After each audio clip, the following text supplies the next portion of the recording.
Okay, Lucas, recently we talked about how to grow from, let's say, a 40 to an 80. Yep. And the steps involved in that. You've learned a little bit about what you're looking for. Now you fine-tuned your search, etc.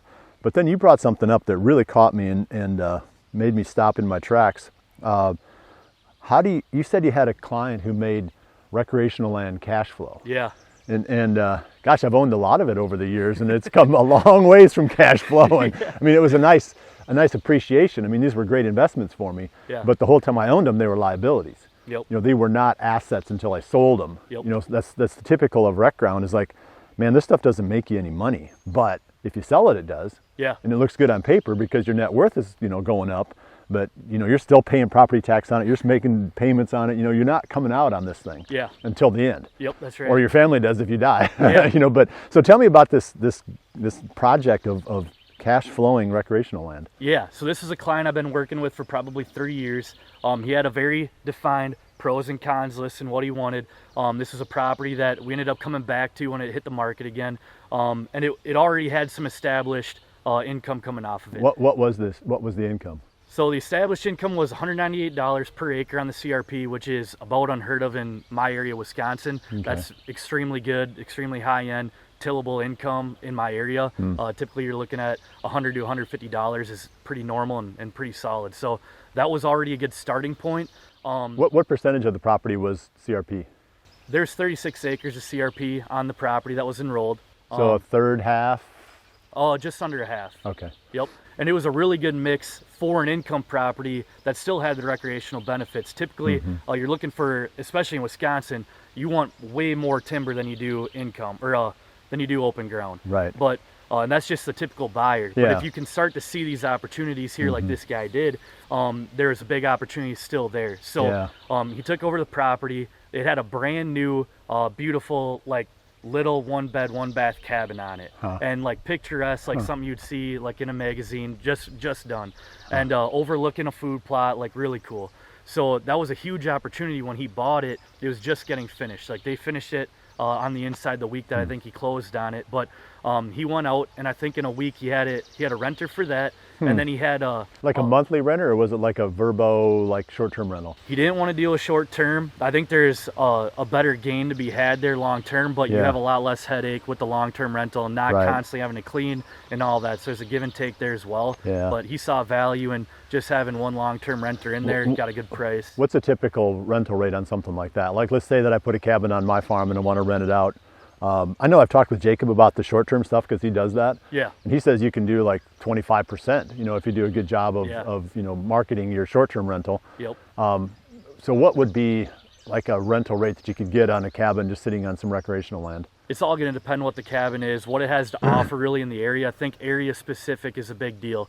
Do you have trout streams? Do you have like the Mississippi River, a lake, or are you going to give hunting rights out for a week with the rental, whatever that might be, even if it's pheasant hunting or something there's got to be some kind of a draw. But I think you're looking at anything from, or you're looking from anywhere from $100 a night up to $350 plus. But it's really going to depend on the luxury of the cabin, what it offers. But I think you're kind of nailing down more of like a $200 a night type deal, which adds up quick. And it can really, you're looking at your payments as a monthly payment. If you can knock that down, it doesn't take much. I never really thought about that. So if you're not like too, let's say, covetous of keeping those rights yourself, I mean, you can still obviously book your own weekends. Yeah, you know, exactly. but you can actually do pretty well on recreational land by throwing a cabin on it. Yeah, and short-term rental that cabin. The downside, of course, is you got to manage it. Now you got to clean it up every time, and you know, maybe you have a local, you know, group that will come in and do that for you or whatever. Yep.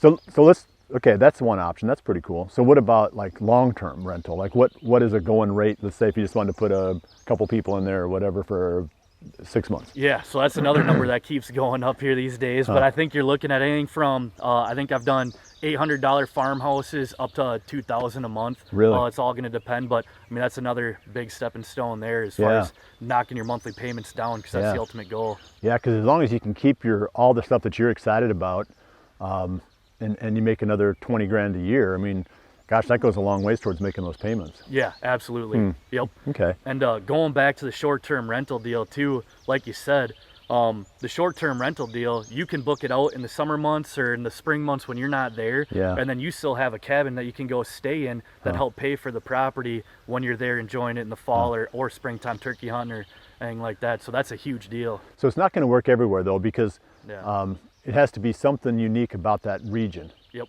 So maybe where you're at, I know there's trout streams, there's the Mississippi River, there's like tourist, kind of call it that, tourist towns as Wisconsin goes, Yep.